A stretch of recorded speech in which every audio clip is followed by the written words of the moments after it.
happy today, guys! Today is cleaning my bookshelf day. I get a lot of questions on the maintenance of my books. It's actually not pretty complicated. I figured I'm gonna show you how I maintain my bookshelf. We're actually gonna start at the top because lahat ng mga dust pwede malaglag. So, parang mag-clean mo na throughout the way yung pagpapaba na siya, ganun. For my cleaning tools, I'm gonna start with this. So, meron siya tatlong attachment. Di lang siya pang bookshelf. Syempre, in general, pang mga dust surfaces siya or mga, syempre, mga hindi obot, ganyan. So, what I'm gonna be using is itong pang dust feathery. Kasi meron ding ito. Parang microfiber. But ito, yung flat surface talaga siya. I will be using this. We're gonna remove this decoration so it's gonna be easier to clean.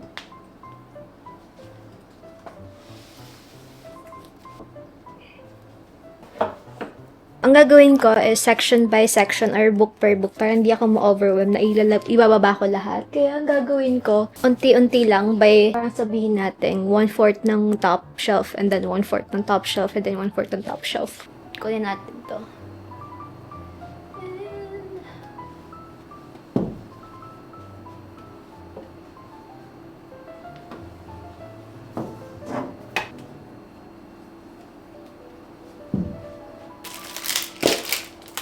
Don't worry about my carpet or yung mga dust na nalaglag sa lapag kasi we're going to vacuum it later if na-cover na natin yung buong bookshelf. So for my actual books, lightly dust lang natin using this. I don't know if you guys can see it na medyo may dust dito sa taas. So, tanggalin lang natin yan.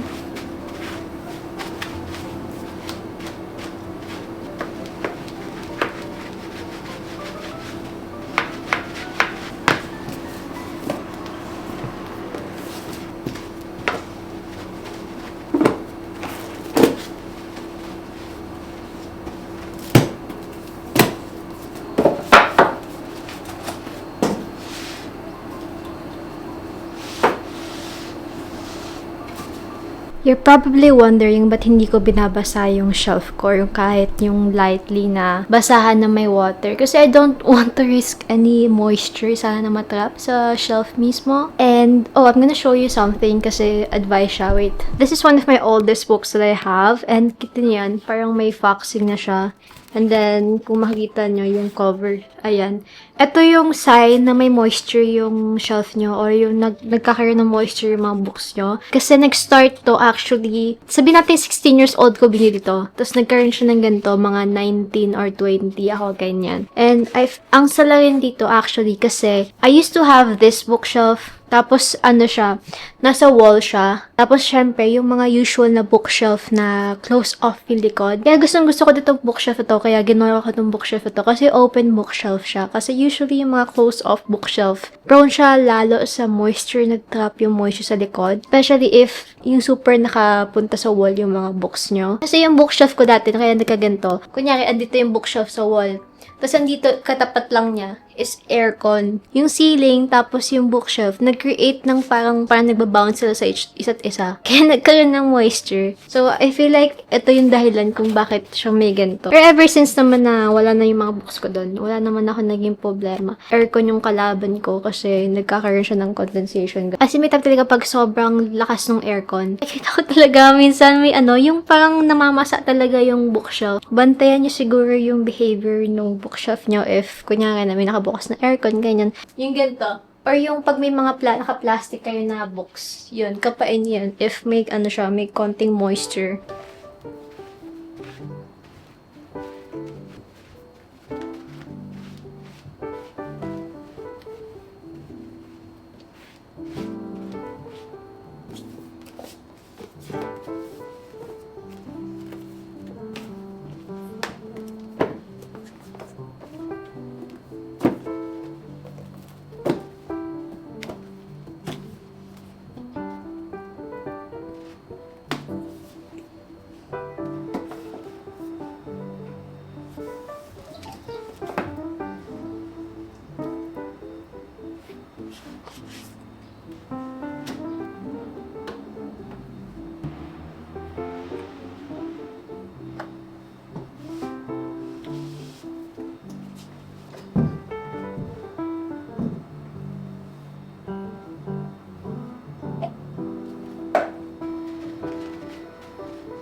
actually really like this book, but I already forgot about this kasi parang feel ko 17 years old or 18 years old pa yata ako.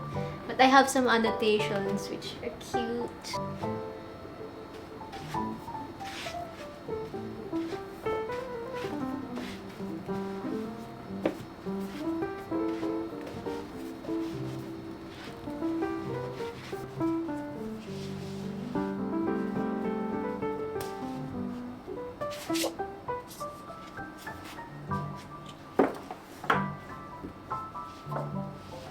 Wala pa rin ako na hahanap ng magandang book ends, kaya tsagaan ko na lang sila.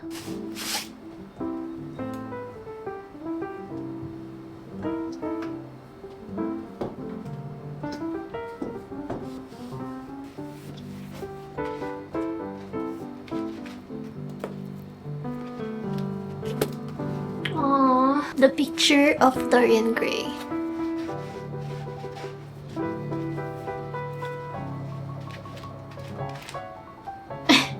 Ang pangit ng tabs ko dito sa Master Margarita. Ang laki.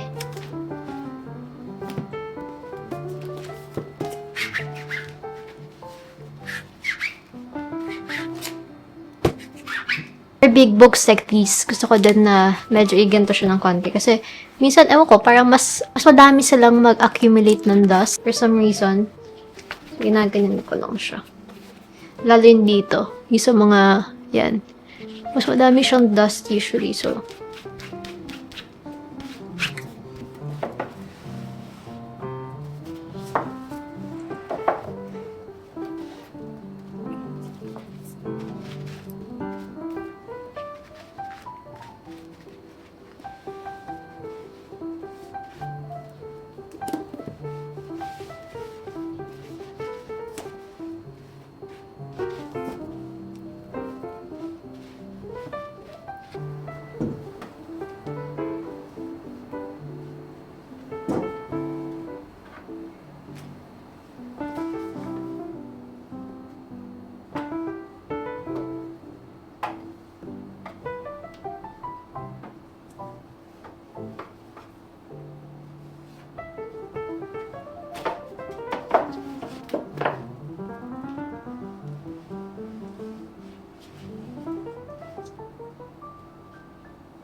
Now, I bought these. Ayan.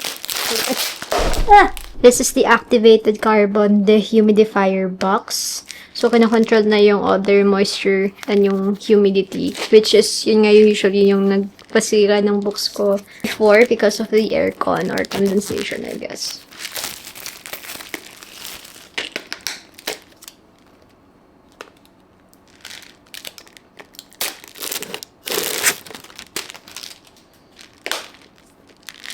Ayan. So, sisipsipin niya yung any moisture. Sabi dito, please tear off this aluminum sheet. But, yung white sheet daw, huwag tatanggalin.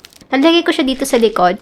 Pero kapag meron kayong close-off bookshelf, I think yung maganda din ito, or yung parang mga silica, ano nga tawag doon? Yung sa mga packaging, yung mga maliliit na packets na yun, ilagay nyo lang mga likod. For me, since mas malaki siya, since open nga siya, parang ito na lang yung per shelf yung nalagay ko.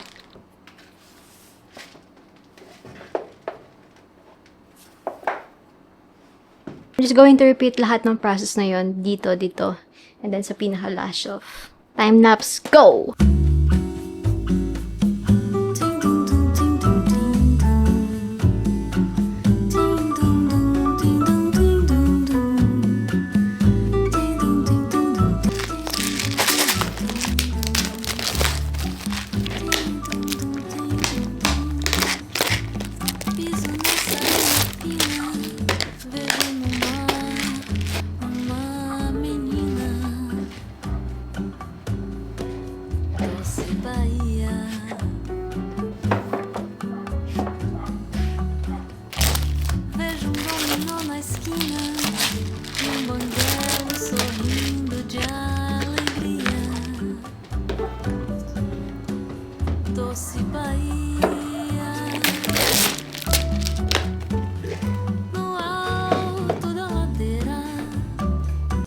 Okay, that's it. It already feels so much better. For some reason, parang mas light na yung feeling niya.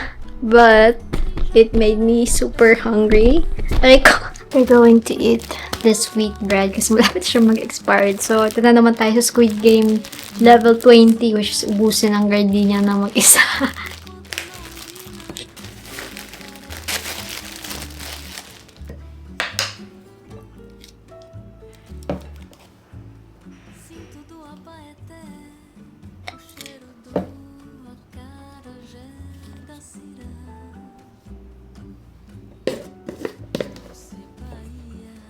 Kain! O pivete é o meu filho, dá troco e fecha o vidro. Doce Bahia. Hello! Parang awkward ko. Okay, now we're gonna do a little bit of book talk. I'm gonna answer some of the questions about books. So, hopefully, mapanood nila to.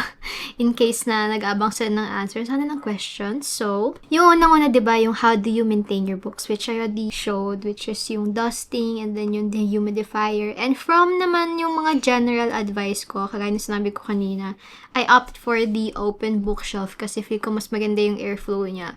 And kung meron kayong closed bookshelf, yun nga, maglagay kayo ng mga silica packets or yung binili ko din sa likod ng mga libro nyo, just in case din na hindi din maganda yung spot ng bookshelf nyo. Like I've said earlier, yung dati kong bookshelf na nagkakaroon ng moist, yun nga, pag minsan sobrang lamig ng aircon. Also, handle your books very carefully. Kung natapos yung libro nyo, tapos kailangan nyo na siyang ibalik sa shelf, make sure na walang any natapunan na water. If meron naman na natapunan na water doon or liquid, make sure na dried muna yung books before putting it back. Always know where to put your bookshelf bukod sa sinabi kong moisture. Pero yung direct sunlight, huwag nyo ilalagay sa mismong tapat ng window, near the kitchen. Yung common na walang any direct na makakasira sa books nyo. I don't use those plastic covers na usually ginagawa ng iba. Yung parang kino-cover talaga, it's either plastic cover or yung mismong parang packaging kapag binili mong bago. The reason why I don't do that, kasi minsan hassle siya sa akin. Saka masyadong madami akong books, physical books to have that. Parang feel ko long term, medyo hindi ko kayang isustain yung puro plastic cover. May plastic cover siya. I get the purpose of wrapping your books na fully. Kaso ayoko lang talaga ma-risk din yung damages niya. Minsan kasi syempre pag nagagawa ko ng video or wrapped up, kailangan ko pang effortan na kunin siya sa plastic, ganun. And minsan, di ba, pag lagi mo siyang inaalis sa plastic or what, parang nasisira yung plastic cover. Tapos baka mamaya yung scotch tape, pag tinanggal mo siya sa cover, matanggal yung cover. So, yun yung ina-avoid ko lang.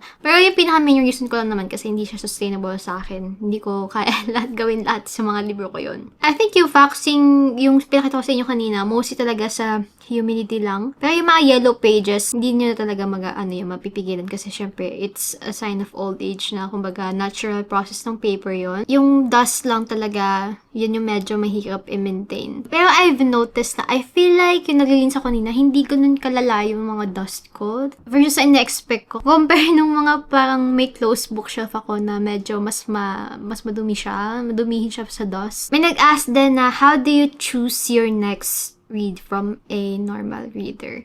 I think yung video ko about yung sa new month, new personality, feel ko ganun yung makikita in general kung paano ko pinipick yung next read ko. But if you're talking about yung literal na kunyari, may nag-comment kasi kanina sa TikTok ko na paano ko daw nalalaman kung ano yung mga pipiliin kong mga librong basahin. And usually, it's from research or, kagaya na binabasa ko ngayong last two na binili ko lang siya sa discounted store ng Fully Book. Nakita ko siya kasi I was already interested sa publisher which is yung sa Oxford. Tapos nakita ko yung likod niya, yung synopsis niya. So, sinesearch ko minsan yung title na tapos tinitindan ko sa Goodreads kasi minsan yung mga book mismo, wala siya lang masyadong piniprovide na context. Synopsis sa Goodreads, it tells you more about the book kesa yung mismo nag-publish. And then, if I'm okay with the story, ganyan. Kasi usually, Ewan ko, parang feel ko as a reader, magagets nyo din yung minsan may mga genre or story lang talaga nakiklik sa inyo na, oh, parang interesting to, ganyan, parang nakaka-curious. But if it's gonna be more intentional, mostly intentional ako sa pag-explore ng obscure classics. Yun yung mga hindi masyadong explored na authors or works since I'm already done with medyo yung sa mga in general na famous classics kasi syempre gusto ko muna mag-start sa mga famous classics, sa mga laging nire-recommend for jumping into yung mga less known na books. Mahirap kasi mag-push siya, bigla ka na lang babasa na hindi